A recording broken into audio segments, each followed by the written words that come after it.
बेजिङमा ठुलो तामझामसहित चीनले belt and road इनिसिएटिभको 10औं वार्षिक उत्सव मनाइरहँदा दुई शक्तिशाली छिमेकीमाझ रहेको नेपालले उक्त समझदारीमा अगाडि बढाउन खेप्नु परिरहेको चुनौती फेरि एकपटक उजागर भएको परराष्ट्र मामिलाका विज्ञहरूले बताएको बीबीसीले उल्लेख गरेको छ।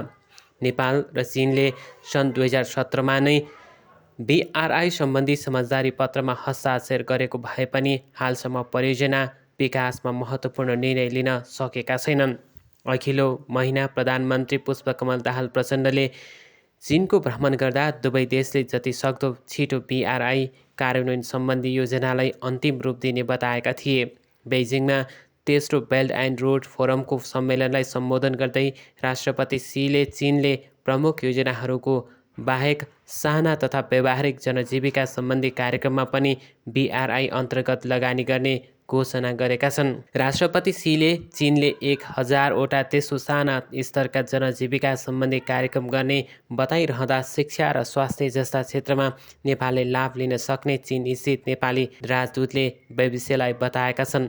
एकजना अन्तर्राष्ट्रिय सम्बन्धका ज्ञाताले पश्चिमा देशहरू र छिमेकी भारतबाट आएका दबावका कारण नेपालमा बीआरआई अघि बढ्न नसकेको भन्दै त्यसलाई व्यवस्थापन गर्नु काठमाडौँको चुनौती भएको बताएका छन्। सन् 2013को सेप्टेम्बरमा काजाकिस्तानको भ्रमणका समयमा चिनिया राष्ट्रपति सी जिनपिङले बृहत पूर्वाधार र आर्थिक विकासमा केन्द्रित वान बेल्ट वान रोडको परियोजना घोषणा गरेका थिए। यसै महिना चीनले सार्वजनिक गरेको बीआरआई श्वेत पत्रका अनुसार जुन 2023सम्म चीनले 150वटा भन्दा बढी देश र 30वटा भन्दा बढी अन्तर्राष्ट्रिय संस्थाहरूसँग 200वटा भन्दा बढी सहकार्यका सम्झौता हस्ताक्षर गरेको छ। बीआरआई अन्तर्गत लगानी गरिएका भनेका 10 खर्ब डलरमध्ये अधिकांश जलस्रोत र रेलवे सहितका ऊर्जा एवं यातायात परियोजनामा खर्च भएका छन्।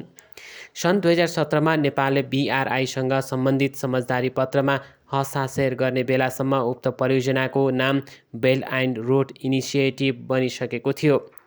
प्रधानमन्त्री प्रचण्डले दोस्रो कार्यकाल सत्ता सम्हालिरहँदा तत्कालीन परराष्ट्र सचिव शङ्कर दास बैरागी र नेपालका लागि चिनिया राजदूत यु हङले हस्ताक्षर गरेको 5वटा सहकार्यका क्षेत्र पहिलाएको थियो।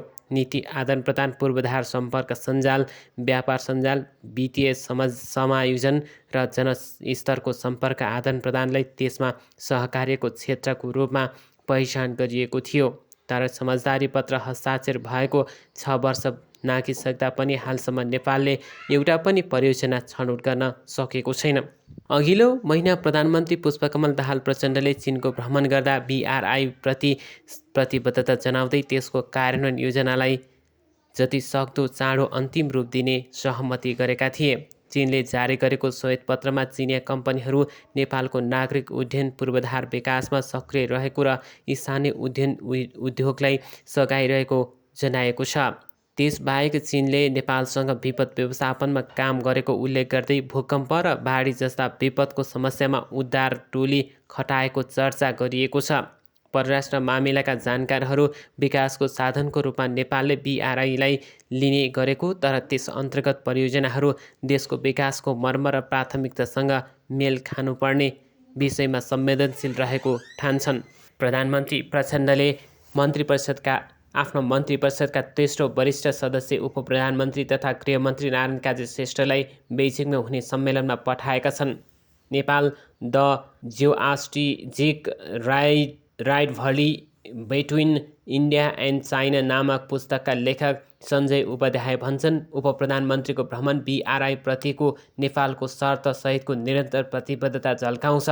अहिलेका लागि नेपालले समग्र बीआरआई प्याकेज र नेपालको आवश्यकता बीच तालमेल मिलाउने बारे समीक्षा गर्न यसले केही समय दिएको छ। चीन स्थित नेपाली राजदूत विष्णु कुमार श्रेष्ठ भन्छन्, उनीहरूले अहिलेसम्म बीआरआई सुरु भएपछि के भयो कसो भयो भनेर जानकारी गराउँछन्। हामीले हाम्रो तर्फबाट बीआरआई र त्यसबारे हुने छलफलप्रति सकारात्मक जवाफ दिनेछौँ। बेइजिङमा उप प्रधानमन्त्री श्रेष्ठले राष्ट्रपति सी जिनपिङले दिएको रात्रि भोजमा सहभागिता जनाएका थिए भने उनले बीआरआईसँग सम्बन्धित हरित विकास सम्बन्धी उच्चस्तरीय सत्रमा सम्बोधन गरेका छन्।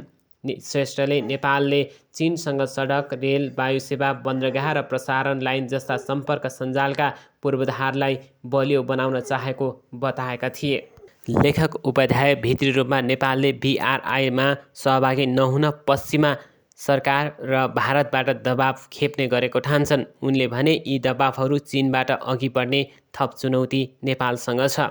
हालसम्म नेपाल र चीनले संयुक्त रूपमा BRI अन्तर्गत परियोजनाहरू अघि बढाएको औपचारिक घोषणा नगरे पनि चीनले यसै वर्ष सञ्चालनमा आएको पोखरा विमानस्थलको निर्माणसहित कतिपय कामलाई BRI अन्तर्गतको उपलब्धिको रूपमा एकपक्षीय रूपमा व्याख्या गरेको छ।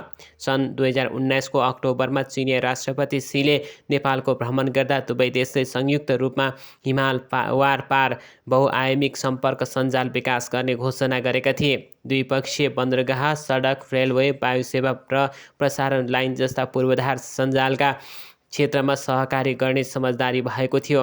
काठमाडौँ केरुङ रेलवे निर्माणका लागि थप प्राविधिक अध्ययन गर्न सहमति गरेका दुवै देशले काठमाडौँबाट लुम्बिनीसम्म रेल लाइन विस्तार गर्ने प्रतिबद्धता जनाएका थिए।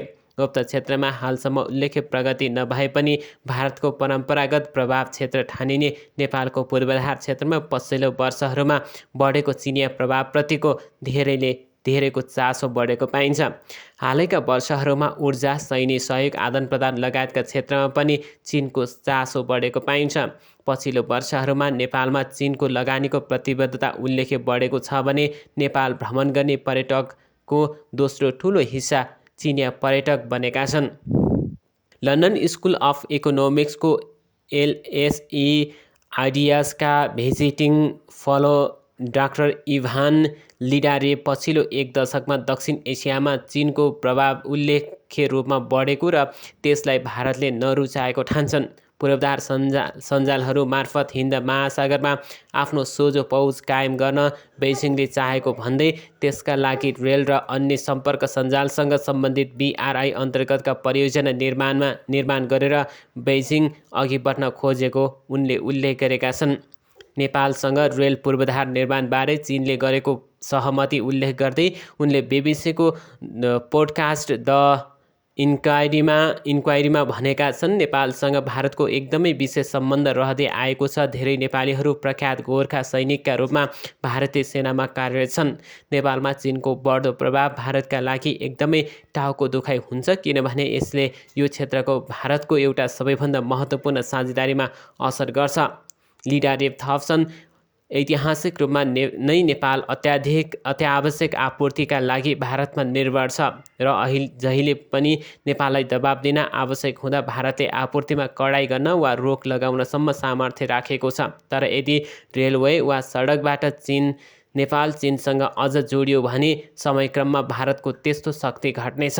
दक्षिण एसियाका भारत र भुटान BRI-मा आबद्ध छैनन्। यसै वर्ष भारतीय सदन लोकसभाको अन्तर्राष्ट्रिय सम्बन्ध समितिको एउटा प्रतिवेदनले चिनिया बेल्ट एन्ड रोड अवधारणालाई ध्यान दिँदै भारतले रणनीतिक स्वार्थ र विदेशी नीति तय गर्नुपर्ने र साना छिमेकीसँगको सम्बन्ध मजबुत बनाउनु पर्ने सुझाव दिएको छ। केही समय अघि BBC-सँग कुरा गर्दै नयाँ दिल्ली स्थित भारतीय प्राध्यापक SD मुन्नीले नेपालमा चीनको प्रभाव भारतले सामना गरिरहेको नयाँ चुनौती भएको बताएका छन्। उनको भनाइ थियो, विगतमा नेपाल चीन सम्बन्ध सरकारको तहमा मात्रै थियो, अहिले नेपालमा चीनको स्वार्थ आर्थिक र रणनीतिक दुवै छ। उनले थपे, उनीहरू नेपालमा भारतसँग प्रतिस्पर्धाकै किसिमले आएका छन्। जसरी मङ्गोलियामा भारतको प्रभाव बढ्यो भने चीनले रुचाउँदैन, ठिक त्यसैगरी नेपालमा चीनको प्रभाव बढेको भारतले रुचाउँदैन। छिमेकी पहिलो विदेश नीति घोषणा गरेको भारतले चिनिया प्रभाव कम गर्ने प्रयासमा श्रीलङ्का, बङ्गलादेश र नेपाल जस्ता देशहरूमा सहयोगहरू बढाएको लिडारेभ जस्ता विज्ञहरू ठान्छन्। चिनिया रेलबारे छलफलहरू अघि बढेपछि रक्सोललाई काठमाडौँसँग जोड्ने रेल परियोजना निर्माणबारे नेपाल भारतबीच कुरा अघि बढेको छ।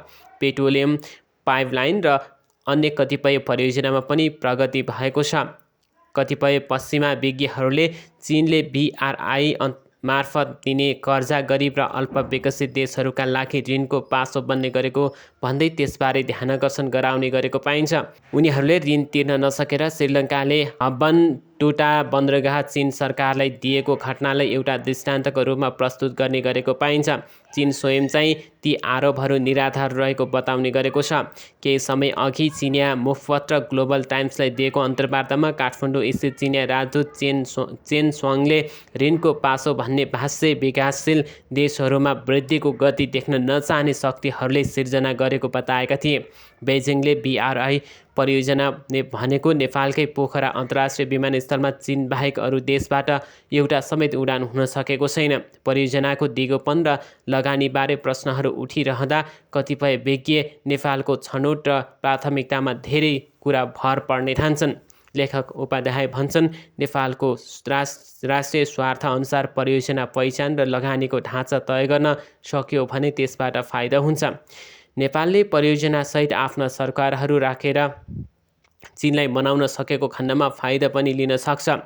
BRI 10 वर्ष पुगेको सन्दर्भमा राजधानी काठमाडौँमा 1.5 साता अघि आयोजित कार्यक्रममा प्रधानमन्त्री प्रचण्डले नेपालमा लगानीको खाँचो रहेको उल्लेख गर्दै चीनले नेपाललाई फरक ढङ्गले हेर्ने विश्वास लिएको बताएका थिए। प्रधानमन्त्रीको भनाइ थियो, यस्ता परियोजनाको वित्तीय मोडालिटीको बारेमा हामी अझै मसिनो गरी छलफल गर्नेछौँ। चिनिया पक्षले पनि लगानी सम्बन्धी आफ्नो नीतिमा पुनर्विचार गर्दै कतिपय परियोजनाका सन्दर्भमा नेपाललाई अनुदान दिने नीति लिने हाम्रो विश्वास छ।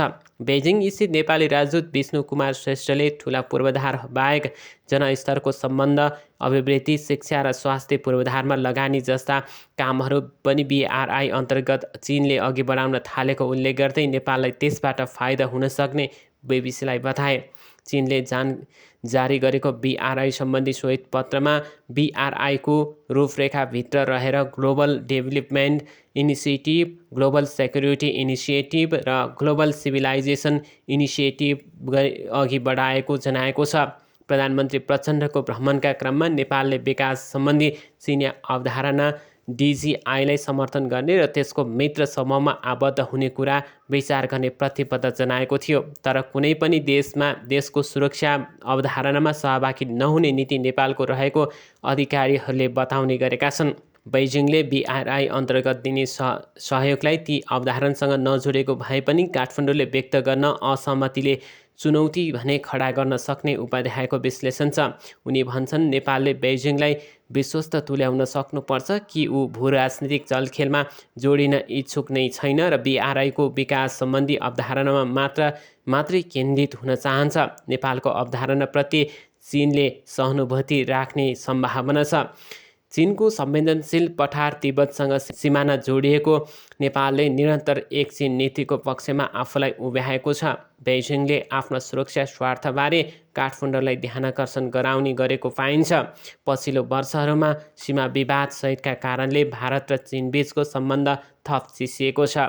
उता अमेरिका र चीनबीच पनि टकरावपूर्ण स्थिति छ। यस्तोमा उक्त भू-राजनीतिक शक्ति सङ्घर्षको सिधा असर काठमाडौँसम्म प्रकट हुने गरेको विज्ञहरूले बताउने गरेको पाइन्छ।